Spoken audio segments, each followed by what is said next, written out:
What's up guys, One Way Up here back with another video, and in this video I'll be talking about choosing the right sport to play. So when you choose a sport that you want to play or a sport you want to partake in, I feel like this is a very important decision because whatever sport you choose, you will be spending many hours of your life playing that sport, and also whatever sport you choose will determine the kind of people and who you meet in your life. Now, when little kids play sports, they generally play or choose whatever is fun to them at the moment, and they're kind of experimenting with different things. But as you get older, making a smarter decision as to what sport you choose to play, depending on what you're looking to get out of that sport, gets more important.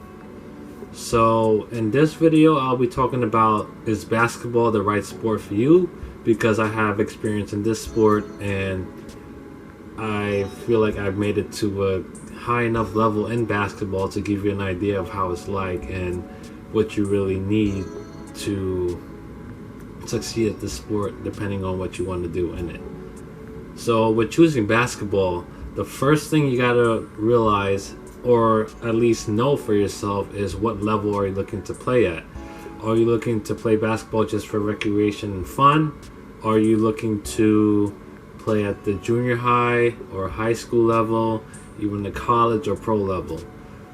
Just keep in mind, the higher you go, the more stricter the requirements are going to be to play at that level. Now, one of the great things about basketball is that if you're looking to play for recreation, it is definitely one of the easiest sports you can pick up and play. I mean, it is as cheap as $20 to $50 can get you a decent basketball, or a good one. And as far as finding a basketball court to play on, they're pretty much at every park with a playground, and you don't need that many people to play or equipment. All you need is a basketball. The hoop is already going to be there.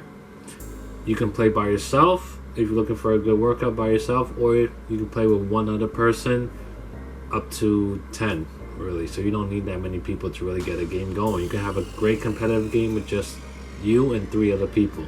Now if you're looking to play at the high school level, that's going to require more competition and a stronger drive from you as a person. You see, most players at the high school level are in competition with other players from other high schools and things like that.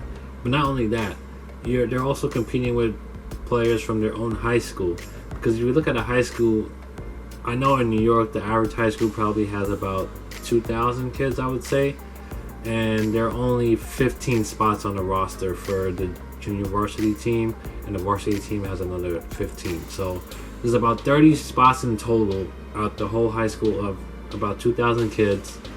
And out of those 2,000 kids, probably 1 to 200 of those are interested in basketball.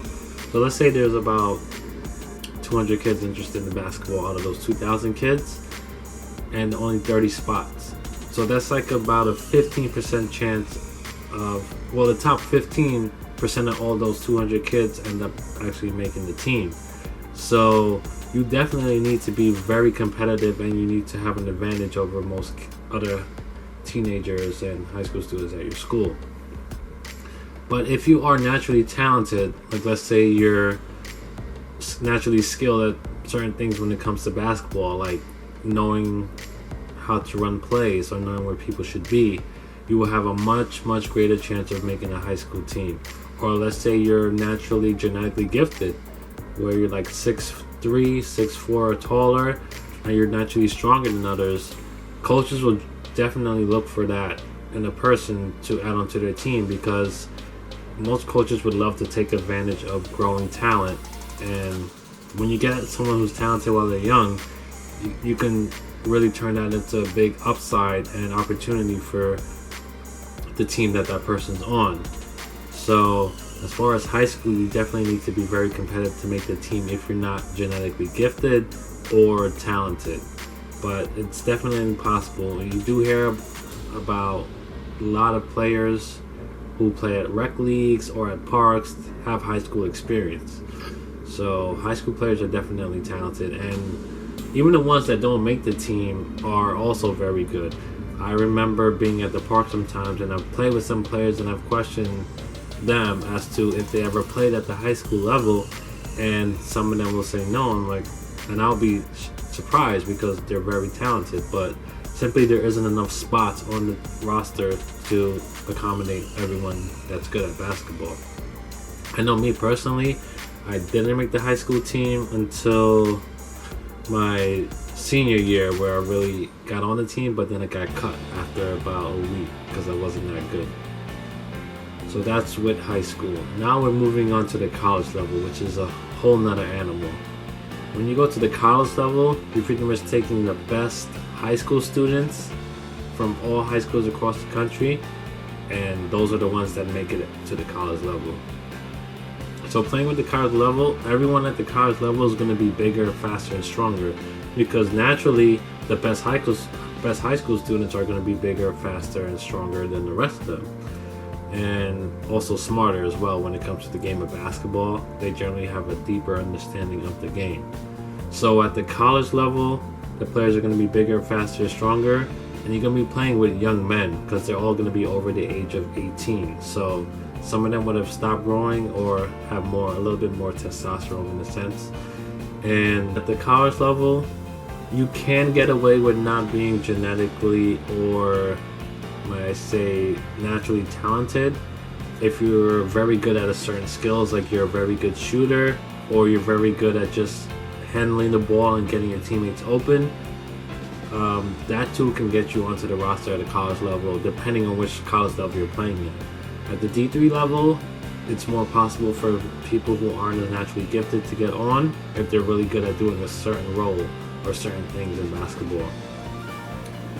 And at the D2 or D1 level, which is even higher, you'll see less and less of that, but it's still definitely possible if they really commit themselves to it. Because to play at the college level, all of the best high school students already have that drive, that motivation, that tenacity to really persevere through adversity.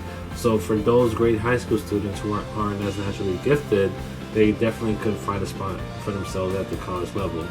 I know for me personally, with pretty much having little to no high school experience, I was able to actually make it to the college level. And technically, I heard the stat, but only like 2% of all high school players actually end up making it to the college level. But the fact that I was able to do it shows that it is possible without having high school experience to play at the college level, but it is definitely harder. Now, one thing that I had going for me was that I'm genetically gifted, meaning that I was naturally very athletic. It was very easy for me to dunk. I could run pretty fast, and my body, I have a very long wingspan.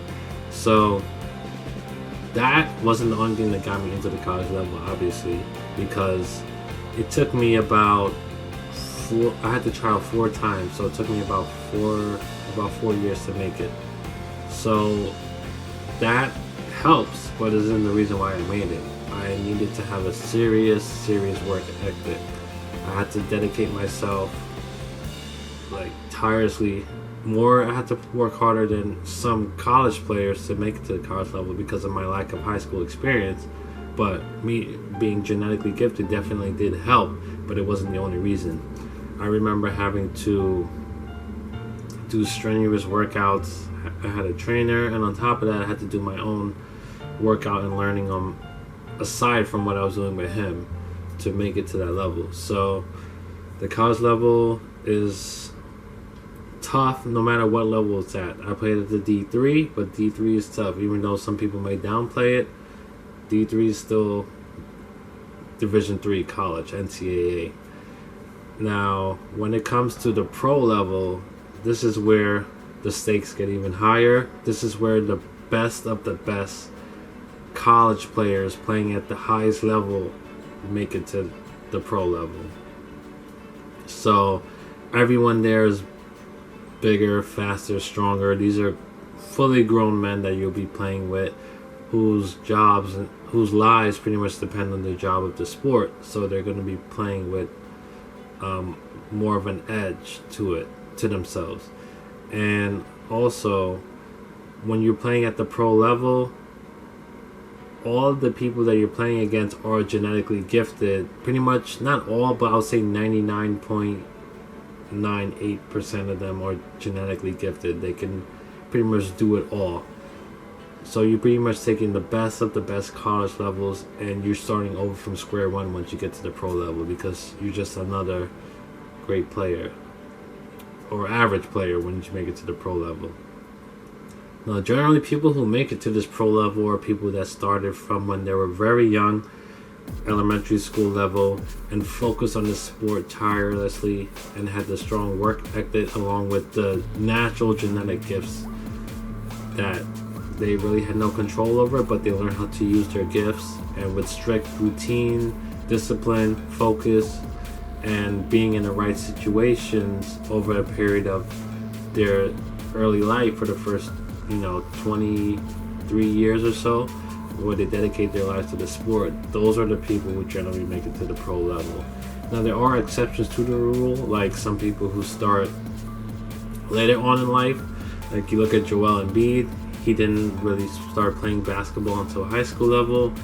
There are exceptions to every rule, but generally, if you are looking to get to a certain level, you have to pretty much know the statistics of what's normal and natural at each level. So basketball is definitely a great sport if it's something you're looking to get into.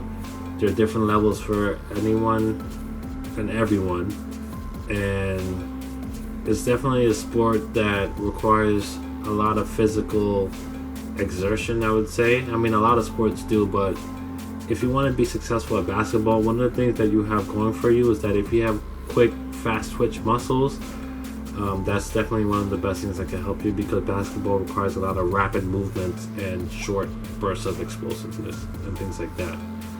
So it's definitely a great sport. It's one of the sports I love, and I'm glad that I decided to join.